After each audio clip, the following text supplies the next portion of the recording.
Welcome to the channel. I just want to talk about something which is quite unique. So, we always talk about Britain's hidden history, and primarily, we know that that really means the history of the Britons, because as the work that's been uncovered by Allen and Barham and Ross and various others is that period from the 5th to 10th century is just simply not taught in schools anymore. And if you do talk about it, if you do bring it to the forefront, as Allen and Barham did, you get hounded out, right? You get shouted down, you get hounded out. Because what they like to teach, obviously, is that the Britons were completely useless, didn't know what they were doing. Without the Romans, everything just turned to mud, let's say. And, that's that. And we'll just move on and we'll completely skip the 5th to 10th centuries and we'll just start talking about, 1066 onwards, everything prior to that, we'll just forget. So what this talks about here is that it acknowledges the fact that Britain's economy boomed. Now, in the article, do you think they're going to talk about the Britons? Don't be silly. Of course they don't. They do, though, acknowledge the tribal, I believe it is, they talk about the tribal Roman town. Oh, they have to use Roman town, don't they? But it was a Britain tribal town of the Brigantes, right? Not a Roman town at all.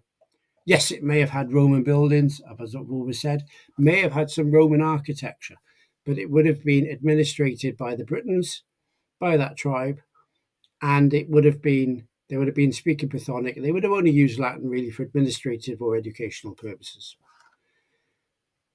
But again, it does acknowledge the fact that lead and iron ore production was booming, that it didn't go backwards, that there wasn't an immediate collapse that ended, that really goes against the narrative that we went into this real dark age.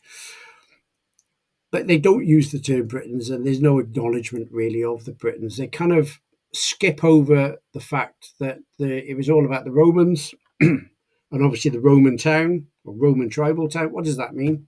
We all know what that means. It's a British tribal town. But they talk about a Roman tribal town. It's always Roman. They talk about Roman towns here. And they talk about Roman Britain. All right. No acknowledgement of the kingdoms around that time in Britain.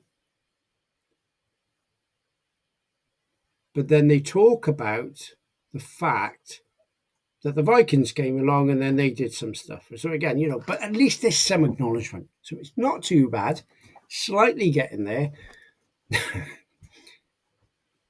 But what I'm trying to say here is just another classic example in this article, and I'll link the article in the video, of really where they talk about, they don't talk about the Britons. They just talk about post-Roman Britain, but without not acknowledging the Britons to an extent. Or when they do acknowledge the Britons, then it's Roman tribal town. Yeah. So again, it's just that kind of another example of hidden history, and again, this is why we've got to do these channels, why we've got to keep talking about this, why that period of the first Arthur to the second Arthur is so important. They're not going to get taught. It's not going to get taught. The early British kingdoms aren't going to get taught. The arts, the age of the saints, the literature of the time is not going to get taught. You really have to go off key to get to look at this. But again, it's just another classic example. But again, at least there's some acknowledgement. So it's a bit better.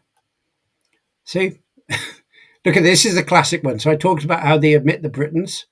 Britain's industrial economy did not collapse when the Romans left and went on to enjoy a Viking Age industrial boom. So the Vikings, I think, came over in around in earnest, they came over in the 800s. I think it was around the 850s, 860s. And the Romans, I think, left around 410 AD. So I'm trying to get my head around who was around between 410 AD, 510 AD, 610 AD, 710 AD, 810 AD, leading up to 860 AD, let's say. It was the Britons.